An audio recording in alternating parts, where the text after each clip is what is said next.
Welcome back. It is now time for our book club called The Social Chapter. And today we are discussing the New York Times best-selling book, The School for Good Mothers by Jessamine Chan. And the trailer, well, let's take a look at that. It really sums up the mood of this book. I am a bad mother, but I am learning to be good. I am a bad mother, but I am learning to be good. But I am learning to be good. Yeah, it is dark, it's scary, it is a parent's worst nightmare. So Jess, give us a quick synopsis. Okay, so what makes a bad mother? That's the question at the heart of this book about a woman named Frida who is extremely sleep deprived and decides to leave her 18-month-old baby at home to run out and grab a coffee. Ultimately, she ends up leaving her daughter at home for 2.5 hours, and as a result, she's sentenced to a prison reform program for bad mothers, where she is forced to go through various parenting classes in order to win back custody of her daughter. So this book is being compared to shows like The Handmaid's Tale and Black Mirror, and it's definitely set in a dystopian world. I'm really curious to hear what you all have to say about this. None of us know what the other one gave this book. No. And so we're going to begin rating the book out of 100 using our literature meter. That's right. The lit meter. Each of us are going to have 20 seconds to explain our rating. So we're starting with Lainey. Talk about your rating and what you thought of this book. Well, I rated this book an 88. If you know, you know. I dedicate this book to myself because I totally would be Frida. Look at that baby in the trailer. Doesn't that look like me? So this is what happened to me. This is why I'm not a mother. You know the part in the book where Frida actually tries to hook up with the dude in her mother rehab? I would have done that. So I saw myself in this book, Frida, Lainey, Frida. So that's why I gave it an 88, which is the luckiest number in the Chinese numerology thing. So congratulations. Ding, ding, ding. To me.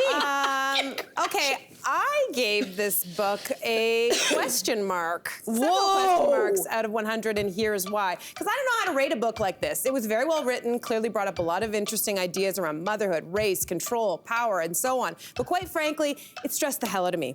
In a word, it was relentless. But if you like The Handmaid's Tale and low-key torture before bed, and honestly, I kind of did before I had Jaya, this might be the book for you. Yeah. So far, an 88 and a question mark. Question mark. Oh my God, mark. Mel. Okay, ladies, here we go.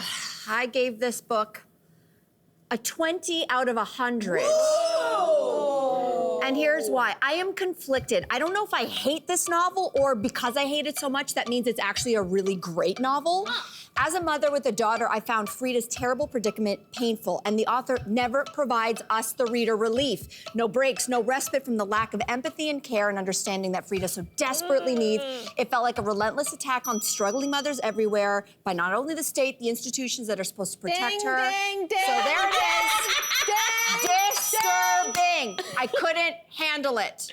This is going to be very interesting because, well, I'll tell you my review, what I gave it. I gave it an 80 out of 100, and here's why. Because Jessamine Chan examines motherhood and the way we examine mothers, AKA judge, in a totally original way, deeply, meaningfully, and even with some really funny snark. And it's no easy feat, Mel, to build up and maintain that level of tension she crafts here.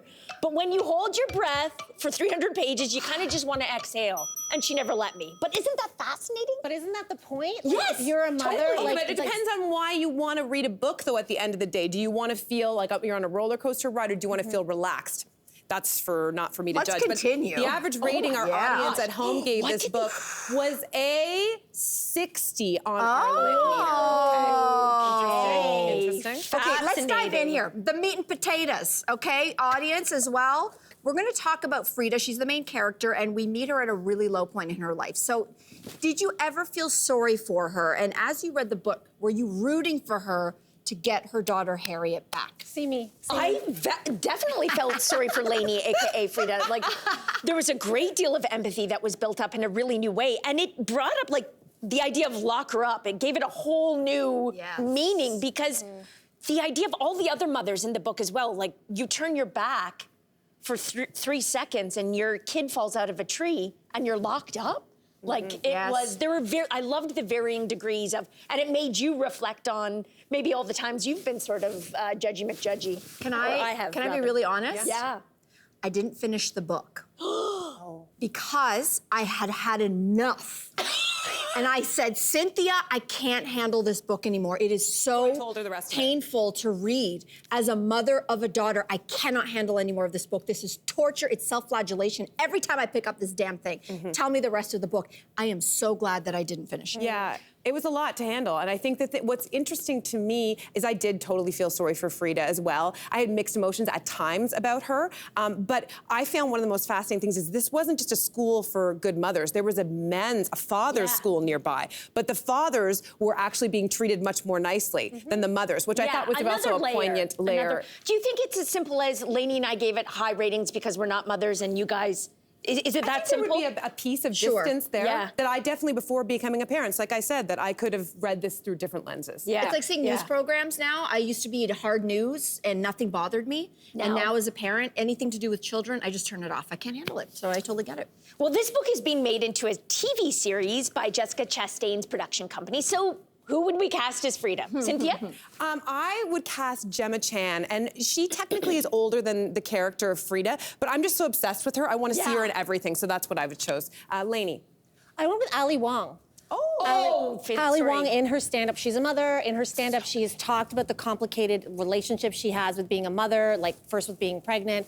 And I think Ali can bring that sharp funniness to the role. I like that. I went with the lead character from Disney's Mulan, Liu Yifei. Yep. And I thought she was young enough, and there's the complexity there and just being so tortured. And I think that she would capture it really, really well. Jess? Well, Lainey, if you were more interested in acting, I would like to change my casting to you. But I went with Maya Erskine. She's, for the same reason, kind of, she has this... Pen 15? Yeah. She's the creator and star of Pen 15. And I just found Frida had this dark, funny side. And I think Ali Wong would have nailed it as well. All right, now it's time to reveal our next social chapter read as voted by you, our viewers at home. The next social chapter selection is 24 Hours in Paris. Thank Canadian God. author Romy Mundi. This is the ultimate romantic escapism we all need right now. Mel will finish this book. Yes. Think Bridgerton meets Emily in Paris. Two co-workers from two very different backgrounds get stuck in Paris when they miss their flight. Oh my Will gosh. sparks fly in the city of love? This is a book all about taking chances and finding love under the most unlikely circumstances. Swooning already, Oh my Captain. gosh. I It's am so happy. Me too. Jessamine Chan, you're very talented. I'm done with your book. Bring me to Paris. We want you to read along with us. Engage on our social media channels using the hashtag #TheSocialChapter. We cannot wait to hear what you have to say about this one. Oh, just relief. Exhale. Time to exhale, finally. Another chapter closed. We'll be back right after this.